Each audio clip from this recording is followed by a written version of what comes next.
Did you see something that's happening within the last few hours, or are you equally shocked? Well, I'm not shocked just because I'd maintained for a couple months now that I didn't think they were going to play. But they released a schedule last week. The one thing that jumped out about the schedule was I thought the Big Ten built itself some time, even though they had it starting on September 3rd. I think most schedules, you start that, I said all along, you got to start it the last week of September and early October, see where we're at. And instead, we get a full schedule that starts on Labor Day week. And I don't know about you, Ryan, but there's no way that Ohio State and Illinois were going to play before Labor Day. I actually like that because for me, you talk about time. I actually like the early start because to me, that's what it did. It bought them 10 games, and I believe in 14 weeks. But if you move the Big Ten championship back, it gave them almost 6 or 7 bye weeks to where, God forbid, if an outbreak does happen or you want to be extra cautious, you can cancel games and still make them up later on. So to me, at least, I thought the Big Ten had it right with all the schedules. The odds of them starting on Labor Day are small, but if they can't do it, okay, fine. You push those games back to the end of the year, and you basically keep on kicking the can down the road. So at least I had some optimism that they were starting that early. I guess you don't feel that same sentiment. No, I didn't. I didn't think they were going to start early because we haven't seen anybody practice. We haven't seen a tackle. That's why I keep telling people. When I see a tackle, I'll let you know. I like what they did, though, to your point of building the time factor in there. But it seems like it's all for naught. I mean, this is coming down to a couple things. There's obviously more at work than just COVID here. There is the player movement factor. You saw last night a sweeping movement from some of the game's biggest stars. Like Trevor Lawrence doesn't have to lead that movement. Justin Fields doesn't have to lead that movement. But those guys want to play. And I think what you're seeing is the schools with the $100 million revenues and the schools with the studs that are capable of winning this thing, they want to play. And to no surprise. And I think that's going to be the next big debate is, are they going to try to cobble together some makeshift league for those schools that want to play? How much pause do you think that this player movement, again, led by a guy in Trevor Lawrence who doesn't need to play, essentially is the one player who can afford to not play another snap and will still go number 1 overall, doesn't, like, if anything, playing would only hurt his stock, not really help it anymore. How much weight do you think this new player movement, if anything, could maybe change the tide and change the momentum of what it feels like inevitably the Big Ten, followed by everyone else, canceling their season? Is there any hope that this newfound player movement developed essentially late last night could really change the tide? Not this year, but maybe future seasons, because I think what it contradicts in some ways is the way the Pac-12 came out, and they wanted a lot. Right. That probably got the commissioner's attention, and I don't think they were going to get 50% of the revenue anytime soon. Now, what Trevor Lawrence and Najee Harris and Justin Fields and several others tweeted out last night seemed like a perfectly reasonable plan that could have been enacted over the last 6 months. Yes, let players opt out. Yes, let them not lose a scholarship. Yes, let's work toward a college football players association so their voice can be heard when something like this happens. Absolutely, all of those things should happen. But why are we doing this in the middle of August and not when it's time to make these decisions? It's a disjointedness from the top. And I think the to-do list for college football in the offseason will be to address player unions, to get a college football commissioner, to figure out the finances, because they're going to take a huge hit. And then you wonder about the Power 5, Group of 5 separation. But I'm less about that because I think the Group of 5 needs the Power 5 and in some ways vice versa. You're going to need that money in those games in the future. So, Bill, I'm curious. I actually was reading an article this morning, and they're making the argument that a player union maybe could actually help universities in the sense that right now, especially because the NCAA put the new requirement that schools cannot have students sign waivers. So essentially that puts all the liability if players get sick, if they get seriously sick, on the schools. So he was making the point that a player union can actually help in the long run because now all of a sudden, essentially the players are taking on some of the risks, similar to baseball, similar to NBA, NFL. We all see players are assuming some sort of risk here.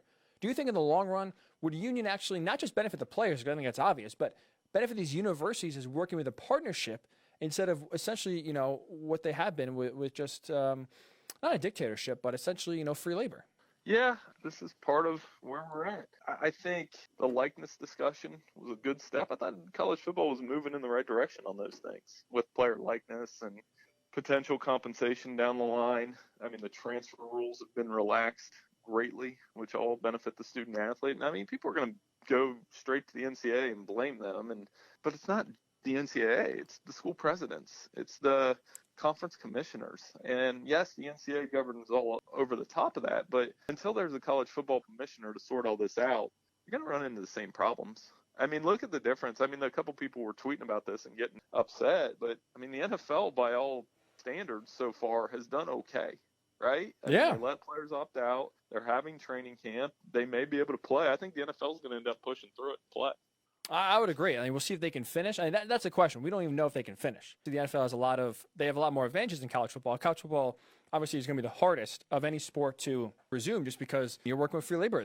These schools, ironically enough, because schools have pushed amateur status now for essentially centuries, since, college sports have been around, they've prided themselves on amateurs playing the sport. They're just students that happen to play sports that happen to generate millions of dollars of revenue for these schools year in and year out, but they were just students. They were treated like everyone else. That sentiment finally coming back to bite them in a sense that if they just recognize students as maybe semi-professionals, essentially let students benefit off NLI, maybe they can actually pull off having a season, whether it's a bubble, whether it's just treating football players differently than regular students, as we all know they are. Is it basically fair to say that essentially because this amateur status that schools have relied upon for centuries is finally coming back to bite them? Yeah, that's all true things. It's just one of those environments where they're not just, we all know that. And they're not treated just like students either, though. I mean, that's the other part. Right. They get full scholarships, they get athletic training, all those kind of things. And I think it's that, but they deserve more than what they're getting is the general consensus that we all should be able to reach now that, yeah, they should probably be compensated in some way.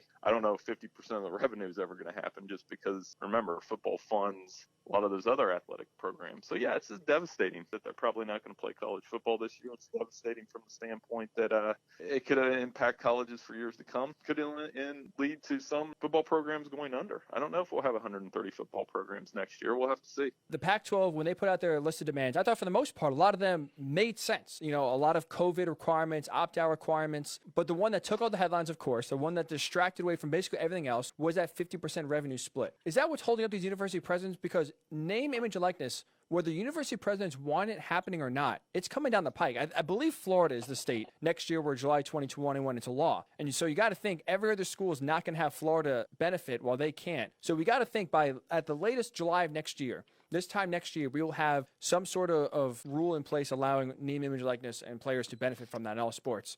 Do you think that the money aspect is a bigger concern for these university presidents and a bigger driving force to cancel the season than actually safety concerns about coronavirus? Yes and no. They are concerned about the coronavirus because, like I said, from the liability standpoint there, all it takes is one student athlete put on a ventilator or dying, and you never know. And I think that is a big part of it. Now, like I said, underneath that, yes, the money, the player unionization, the impact on the university from a financial standpoint, all of those things are at work. But I still think, at the end of the day, college football was at the mercy of a once-in-a-100-year pandemic, and the testing protocols were never really unified. That was another problem along the way. Mm-hmm. And you got to face another reality here that's really ugly is this still might be around next year. And unless there's a vaccine, and I hate to put it that bluntly, unless there's a vaccine that works, this COVID may be around next year. You just don't know. I mean, if you would have asked me this question in March, I would have said, yeah, it's so far away. We don't have to worry about it. But it's been going on this long. It is what it is. I guess, believe the sentiment that I think the money is the bigger aspect and players' rights and unifying it is almost a bigger concern. Because I'll put it this way, at least, and I'll see if you agree. What changed between basically middle of July, right, when there was some real serious concerns? There's outbreaks at schools happening. The South especially was really running rampant with coronavirus. I think middle of July was probably the lowest point before this to where we had optimism that college football could start. But we got past it. It slowed down. You see even schools like, Northwestern have false positives and come back. Ohio State, which was hit hard, is practicing. But now all of a sudden it feels like out of nowhere, they're just like, we're done. This is over. Nothing happened COVID-wise to kind of spur this change. Would you agree with that, I guess? I mean, nothing happened in terms of the numbers didn't go down enough. I mean, there was still... Okay. I mean, that's kind of, it didn't go down. I mean, we're still dealing with, I mean, not quarantine levels, but the cases, it's not like COVID numbers have gone dramatically down, at least here in Ohio. I mean, I know in Ohio, PA, and Michigan, the numbers are still what they are. I guess that's what, but to your point, I mean, nothing really changed from last week to this week or a month ago. I just think that the plan,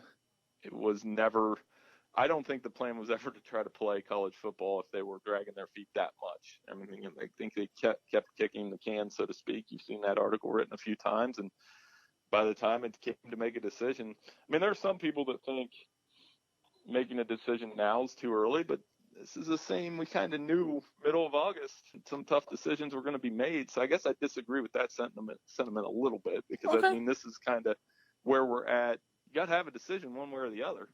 So I'll ask you this then. Big Ten, ACC, and SEC specifically put out their schedules last week. Ohio State, a team right in your backyard, started practicing. And the Big Ten started practicing. Like you said, they have games in less than a month. Why start practice? Why put the schedules out if they were essentially this fatalistic? If you listen to what athletic directors are saying now in different, reporters in different stories, are basically saying it's inevitable the season's going to be canceled. If they feel it's so inevitable, why release a schedule? Why start practice? Yeah, I figured the schedules were going to come out just so we had something to plan around. And again, that late September start seemed like the best way to do it. But again, they weren't on the same page. Five conferences, 5 different pages. 5 conferences still not on the same page right now. Yeah. And that's another big issue with the sport. And again, the commissioner could have solved that. Yet when you have 5 different messages not working together, this is the end result. So it's not surprising to me in a lot of ways. I guess I'm mad and upset like everybody else, but surprised isn't an emotion I'm feeling.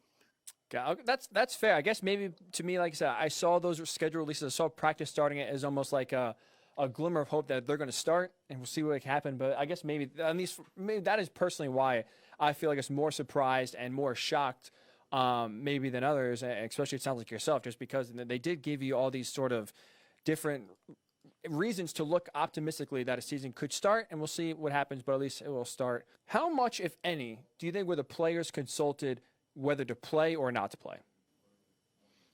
Obviously not much. Between the Pac-12, I guess they were roped in a little bit, but in the Big Ten I think Kevin Warren's very progressive, and he's going to continue to involve players. But I mean, their message is all over the place too. I mean, I understand the opt-outs totally, but when you form a union, you have to be organized, and it sounds like they're in the fledgling process of that happening. But when Trevor Lawrence and Justin Fields step out and say that, that's a good thing for the future. But that's going to require a lot more organization before they even get close to some of those long-term goals that they're seeking. I'll finish up with this, Bill, because you just said on Kevin Warren, you brought it up as a progressive commissioner taking over for the Big Ten. It sounds like he is a big proponent of spring football. I'm curious because I've gone back and forth, and now I think I've settled on the opinion that I don't really see spring football as a feasible option. Is a spring football season even worth it in your mind? No. I think you just gear up for next year. I mean, I think you could do a 6 or 7 game thing that just doesn't feel the same. Mm-hmm. And guys, the NFL is not going to wait. They'll take the players that are going to go to the NFL and get ready for the NFL. Will go do that. So I think it'll just feel watered down in a lot of ways and just not the same. And if you're going to cancel now, I think the best option is to do everything to lock it down so that you can actually have a full season next year and not face kind of what college basketball is going to be facing here in a couple months as well.